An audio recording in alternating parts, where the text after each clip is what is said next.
Hey, it's Jeff here from RV Parenting, and the question of the day today is how reliable is the Wi-Fi in an RV? And that's what we're getting into today. I'm going to go through all of the technicalities. I'm going to tell you what works for us, but also what doesn't work for us, and some of the realities you're going to face trying to use Wi-Fi while you're traveling across the country in an RV. So let's get into it right away. First and foremost, you need to understand that the average campground in the United States that accommodates RVs is probably not going to have very good Wi-Fi. That's just the reality of the situation. There are, of course, exceptions. Rancheros de Santa Fe, a campground in Santa Fe, New Mexico that we visited, was excellent. They had multiple routers throughout the park, and you could just ping onto whichever one was the strongest signal. That was a great option for us. We're about to head to the RV campground inside of Disney World, and I've been told, even though we haven't gone there yet, I've been told that if the Wi-Fi signal is weak in your area, they will give you a complimentary Wi-Fi signal booster. So I'm going to explore that, and we're going to have a video about our experiences in that campground once we've gotten there. That's next week. But just know right out of the gate, most campgrounds are not going to have very good Wi-Fi. That's definitely true at the campground I'm sitting in right now in St. Augustine, Florida. It is otherwise a really good RV resort. It's called Ocean Grove, and we're going to have a complete review video of this campground as well. But Wi-Fi is not their strong suit, and they actually do have multiple routers throughout the park. Most of them have not been very good. I've had the best luck, and this is true across the board in any campground you go to. I've had the best luck in the early mornings before everybody else is awake and streaming and on their laptops and everything else. So just know that unlike your router at home, which, you know, when we're at home, we're a family of 5, but 4 of us have laptops and cell phones. Our toddler obviously does not, but we've also got 4 TVs with, you know, Roku sticks, and we're streaming Netflix and things like that. So when we're at home, though, you know, at most there's going to be somewhere between 4 and 6 devices going at the same time. Here in this campground, there are hundreds of spots where RVs are parked. It's a huge campground, and at any given point in time, there might be 2 or 3 devices per RV that are trying to connect to the Wi-Fi. So right out of the gate, don't expect very good results from the campground Wi-Fi signal that they provide for you. If you go into this with that understanding, you're going to be much happier and far less frustrated. So, what are some good solutions for combating poor Wi-Fi signal in an RV campground? Well, we switched our cell phones to AT&T before we started this channel and right when we bought our RV, and we did that knowing that we were going to be traveling around the US extensively, and that all of us, we've got 2 daughters in middle school, my wife is trying to finish her doctorate degree, she's doing that online, our big girls are doing their classes online, I'm doing my blogging and YouTubing online as well. So at any given point in time, we're a laptop warrior family. We need some reliable Wi-Fi. So we switched to AT&T despite some of the issues that they have with customer service and with billing, and you know, their reputation is spotty, I would say, in all honesty. And it's mostly because of customer service and billing more than reliability and coverage. We picked AT&T because they have the best nationwide coverage. They are available, their signal is available in more places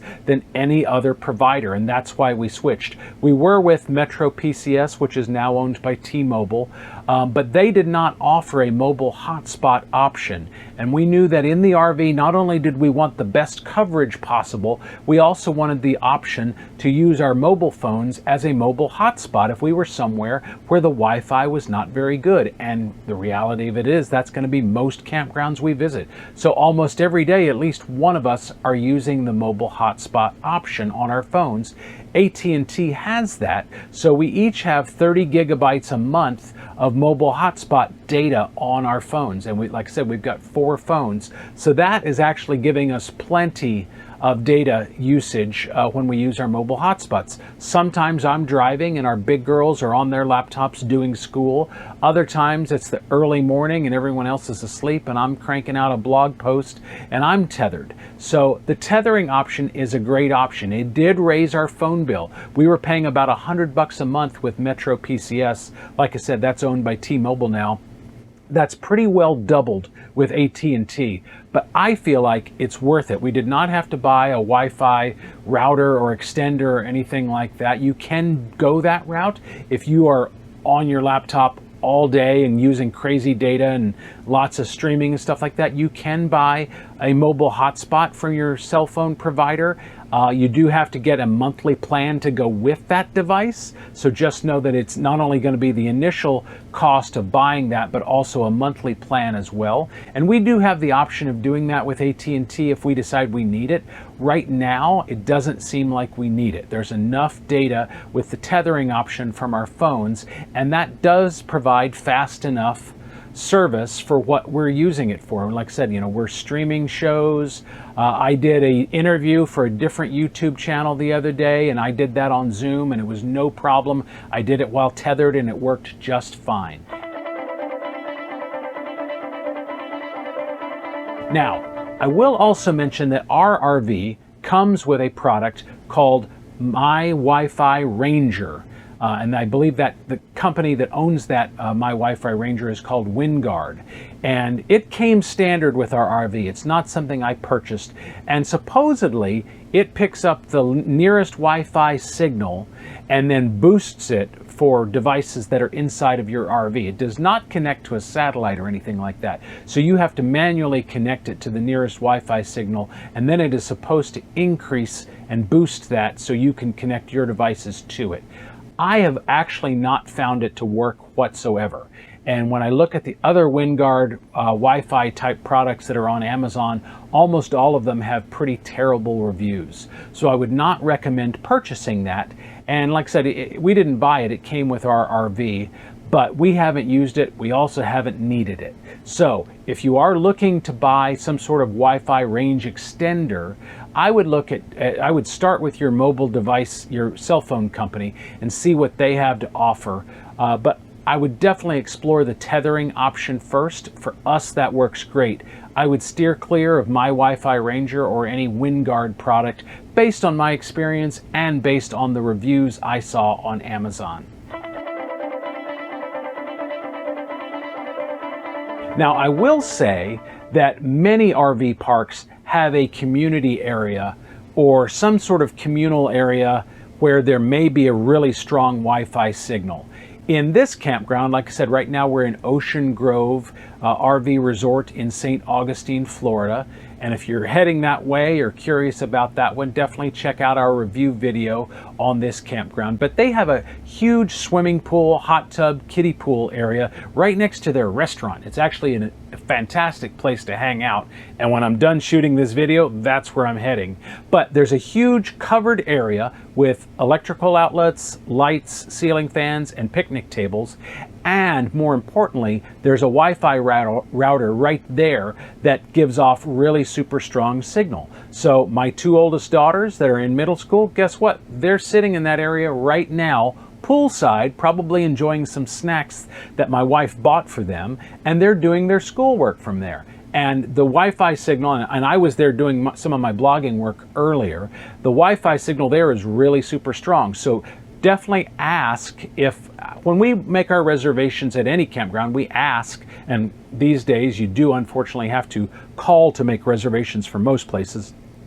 Most places don't allow you to book online, unfortunately. They have websites that often look like they were built in the late 90s, right after Al Gore invented the internet. So don't expect stellar websites when you go to a RV campground website, and don't expect to be able to book your campsite right from their website. You probably will have to call. So when we call, we always ask, how is the Wi-Fi signal in the campground? And if they are honest with us and they say it's not great, we ask if there's a community area where we can go and do some work that might have good Wi-Fi signal. And you'll be surprised how many places do offer some sort of community area where the Wi-Fi signal is stronger. But anyway, that is definitely the best way to get Wi-Fi in your RV while you're traveling, is use your mobile devices, use the tethering option, and if you don't have that, ask about activating that with your cell phone provider. And if they don't offer that, I would consider switching to AT&T just like we did. It's been working great for us, and like I said, we have multiple devices, 4 laptops, 4 cell phones, 2 TVs, all inside of this RV, and it's been working well for us. We've not gone over our data cap at all, because if you do go over, they start to slow down the speed. They throttle the speed down, and you'll probably have to pay more too. But for us, it works great. And for now, I'll see you in the next video.